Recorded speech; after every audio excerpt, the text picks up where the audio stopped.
మీకు ఈ వీడియో నచ్చితే లైక్ చేయండి, సబ్స్క్రైబ్ చేయండి. రుద్ర ఇంట్లో గాయాలతో ఉండడం చూసి క్రిష్ అక్కడికి వచ్చి ఏమైతే బాపు అని చెప్పేసి అంటాడు. ఆ మాటలు వినగానే అక్కడున్న మహాదేవ్ అయ్యా ఇదంతా చేసింది నరసింహగాడే అని చెప్పేసి అంటూ ఉంటాడు.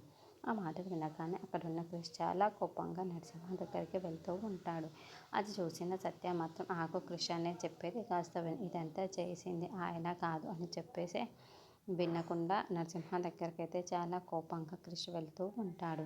ఇంతలో అక్కడున్న రౌడీలందరినీ చాలా గట్టిగా కొడుతూ ఉంటాడు. ఇంతలో అక్కడున్న నరసింహాన్ని కింద వేసిన మరి ఏంటి మా బాపు మీద అటాక్ చేయడానికి నీకెంత ధైర్యం ఉంటే ఇలా చేస్తావురా అని చెప్పేసి అంటూ తన దగ్గర ఉన్న ఒక కత్తిని తీసి ఆ నరసింహగాడిని గట్టిగా పొడిచేసి తనని చంపేస్తూ ఉంటాడు.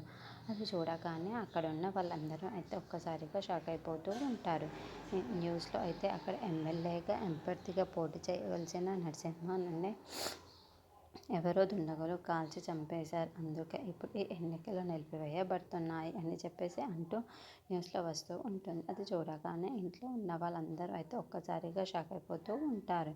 ఇంతలో అక్కడున్న మహాదేవయ్య, రుద్ర వాళ్ళు చాలా సంతోషిస్తూ ఉంటారు. అది చూసిన సత్య మాత్రం ఒక్కసారిగా షాక్ అయిపోతూ ఇంతలో నరసింహన్ చంపేసి క్రిష్ ఇంటికి వస్తూ ఉంటాడు. ఇంతలో అది చూసిన సత్య మాత్రం చాలా కోపంతో కృష్ణ చూస్తూ ఉంటుంది. ఇంతలో ఇంట్లో ఉన్న వాళ్ళందరూ ఏంటి వీడు ఇలా చేశాడు అని చెప్పేసి అనుకుంటూ ఉంటారు.